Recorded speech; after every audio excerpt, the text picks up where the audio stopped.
Hey, this is PonyToast from Philadelphia Radio. I'm here with the exceptionally talented Peter New, voice of Big Macintosh, and a couple other background characters on My Little Pony Friendship's Magic. How are you doing today, Peter? Very well, thank you. We had a chance to talk at BronyCon. I know that our time was very short. I'm uncomfortable because we're not on a stairwell. You know what? We could go find a stairwell right now. That could be our trademark. We'd have an interview every con. It's a stairwell. At a stairs. Yeah. No, I think I'm okay with sitting this time. Let's sit for this one. Good one. Next one we'll have to do lying down though. So sitting, standing, lying down. There we go. Have the camera suspended over top, and I'm lying on the floor with Peter New. That would be. There were a couple things that I wanted to go over. I didn't get a chance to ask you. One of them was really how you got into voice acting. I know that you've done stage acting. You've done some screen acting. How did you get into voice acting? Was that first? Was that later? It all is kind of the same job for me. Like acting is acting. Right. So voice just seemed like a sensible thing to do because I was making lots of silly voices and silly characters for some live sketch comedy that I've been doing, and so it seemed natural for me to go into voice. And I also didn't think that on-camera stuff was going to work for me because I felt like I was, too big around the middle and whatever to be a movie star. But of course, you don't need to be a movie star. The movies need all sorts of types. So of course, I immediately started getting work on camera. Right. Mostly because I didn't think I could. And then voice, it's just a longer. It's tougher to break into, so there's a lot more knocks on the door, at least in my opinion. Right. Outside of My Little Pony, you've done voice work in a couple other things. Is My Little Pony like any different as far as how it works, or is voice acting pretty much the same across the board? Again, in my experience of it, it depends on what kind of voice acting you're doing. If you're doing what we call prelay, which is like My Little Pony, where you're doing the voice before the animation, then any sort of prelay experience is usually similar to any other prelay experience. And characters work differently and that kind of thing, but substantially it's the same. And then the other sort of main kind of work we do is called ADR, which is dubbing. And that will happen after the animation, so that somebody else has already animated, often in a different language, and you're doing the English version.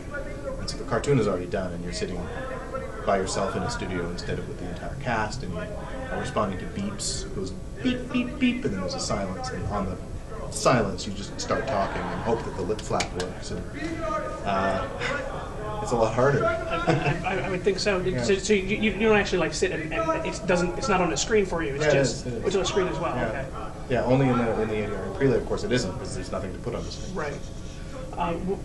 When they had the scripts for Big Mac, is it just do they have the descriptions of the way that you do the yups? I mean, is it just yup and you've got to figure it out? Yeah, you have to figure it out, but the context is usually pretty clear enough. I mean, one of the skills you need to learn as an actor is how to break a script down and figure out what's happening in the script, and that becomes second nature to you. So yeah, there's context, and I get that with yup, it's hard to make it sound particularly varied. So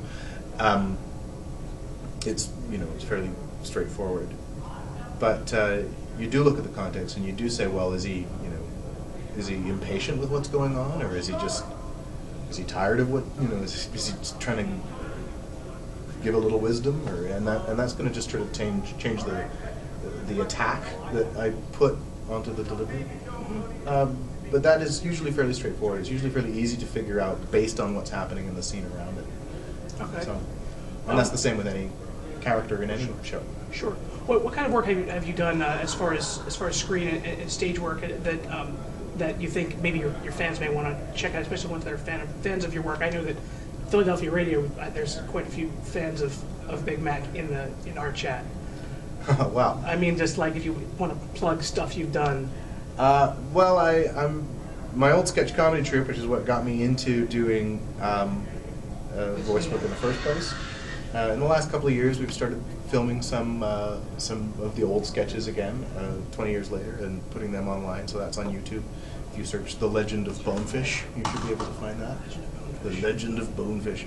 Some of that stuff might be a little bit sort of vulgar for people. I'm not sure, but then again, some of it, in one of them, I'm dressed up as a whale and speak in whale song. and subtitled, which is very fun. So, and we're going to sort of we do that whenever we all have time to do it. So it hasn't been a new one in about a year, but I think we're sort of trying to mobilize to get some new stuff going this coming few months. So that, and then, you know, Littlest Pet Shop. Please watch Littlest Pet Shop, because it's actually very good. Yeah, I watched it. I remember when I watched the premiere of it, and I'm like, no, I'm really not sure about this. And it seems like I watched it, like, yeah, this is good. This is good stuff. Yeah, Good stuff. I think it just gets better and better as it goes. So I'm very excited about it. And I'm very excited about the work that I've done on it. This has been one of my first opportunities to really branch out and do many of the different things I can do. So. Right.